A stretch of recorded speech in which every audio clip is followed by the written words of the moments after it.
Starship Flight 14's first orbital attempt this month now depends on whether the upper stage heat shield and booster catch systems both clear their final checks. This is SpaceX Daily, episode 57. Flight 14 is now scheduled to attempt a full orbital insertion and coast phase.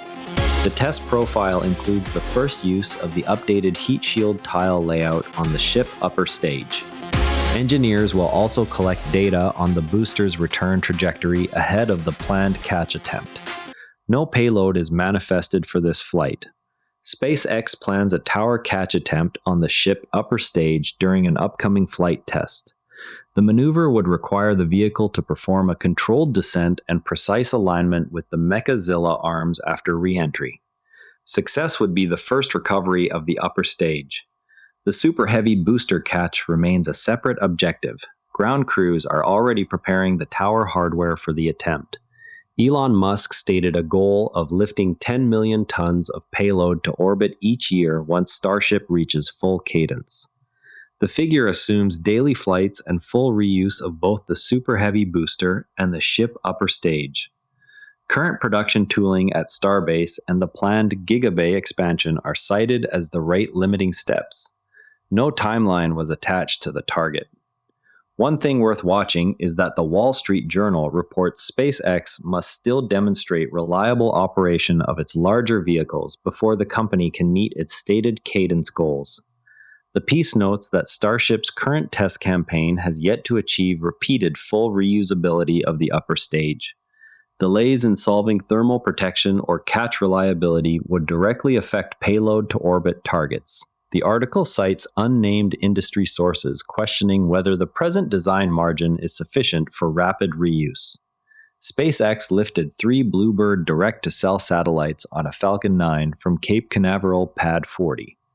The mission marked the first dedicated ride for AST SpaceMobile's second-generation constellation. The booster returned to a drone ship after completing its flight profile. Engineers will review telemetry on the satellite's initial power-up and link tests over the coming days. Pad 40 has now hosted multiple back-to-back launches this month, demonstrating the site's current turnaround cadence. A Falcon 9 from Vandenberg Space Force Base placed 24 Starlink satellites into low Earth orbit. The booster completed its 20th flight and landed on the drone ship. The mission added another plane to the constellation's coverage grid. Ground teams confirmed initial signal acquisition from the new satellites within hours of deployment. The vehicle used a previously flown booster and fairing set. SpaceX disclosed that Starlink Mobile will use fixed dish base stations to provide 5G backhaul for partner carriers. The service is expected to begin limited coverage in selected markets later this year. The architecture routes user traffic through the existing Starlink constellation before handing off to terrestrial networks. No pricing or exact start date was released. SpaceX and NVIDIA are exploring orbital data center concepts that would use Starlink laser links for low-latency interconnects. The approach would place GPU clusters on dedicated satellites rather than ground facilities. Early studies focus on power generation, thermal rejection, and radiation hardening of commercial-grade silicon. No hardware timeline or contract value was disclosed. Observers on X shared images of the tower arms being adjusted ahead of the planned Starship catch attempt. European analysts are debating the implications of U.S. orbital data center plans after a think tank report highlighted widening capability gaps. Early reports from Vandenberg noted clear weather for the Starlink launch and rapid signal acquisition from the deployed satellites. On the AI front, SpaceX and NVIDIA are studying orbital placement of GPU clusters linked by Starlink lasers, with early work focused on power and thermal management for commercial silicon in space. A European think tank warned that the continent is falling behind the US and China in orbital computing infrastructure, citing Starlink-linked data center concepts as one driver of the gap. SpaceX earnings commentary highlighted continued losses in the AI and launch segments even as Starlink revenue grew, with capital spending directed toward compute-related infrastructure.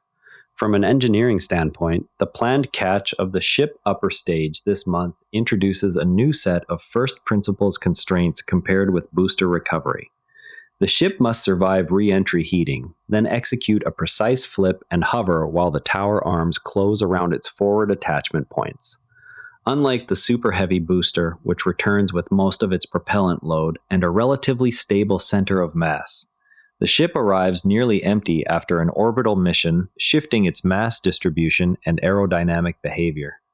The tower must therefore accommodate a lighter, more slender vehicle whose control authority during the final seconds depends on cold gas thrusters and a handful of remaining Raptor engines. If the catch succeeds, it collapses the recovery logistics that currently require either ocean splashdown or expendable loss of the upper stage. The raw material cost of building a new ship is dominated by the stainless steel airframe, the tiled thermal protection system, and the Raptor engines. Each flight that returns the vehicle intact removes that entire bill from the next mission. The idiot index for an expendable ship is therefore high. The finished article costs many times the sum of its input materials and energy because the vehicle is used only once. A successful tower catch would drive that index sharply downward by amortizing the same hardware across multiple flights. The remaining engineering variable is thermal protection performance. Flight 13 data reportedly showed tile loss or degradation in high heat regions. Flight 14 will fly an updated layout. If the new arrangement survives the higher energy entry from orbit, it validates the current tiled approach for repeated use. If it does not, the program will need either a different material system or a trajectory redesign that lowers peak heating. Both of those outcomes would push the first orbital refueling demonstration further out. The catch attempt therefore serves as a gate on the entire reuse architecture rather than an isolated hardware stunt. A quick note on the markets shows SPCX closing at $125.33, up 8.1%. Before we go, Starship's next flight will show whether the updated heat shield and catch hardware can close the loop on full reuse. And that's a wrap on today's SpaceX developments. SPCX is trading at $125.33, up 8.1%. Share this with a fellow spaceflight fan if you found it useful, and subscribe so you don't miss tomorrow's episode. I'm Patrick in Vancouver. See you next time. Quick tip from the network, try models and agents for beginners next. Artificial intelligence explained simply for beginners and curious teens. Every NARA Network show is free at naranetwork.com. And on the website, every episode's visuals live in our free image gallery at naranetwork.com/gallery. Royalty free under Creative Commons. Download with attribution.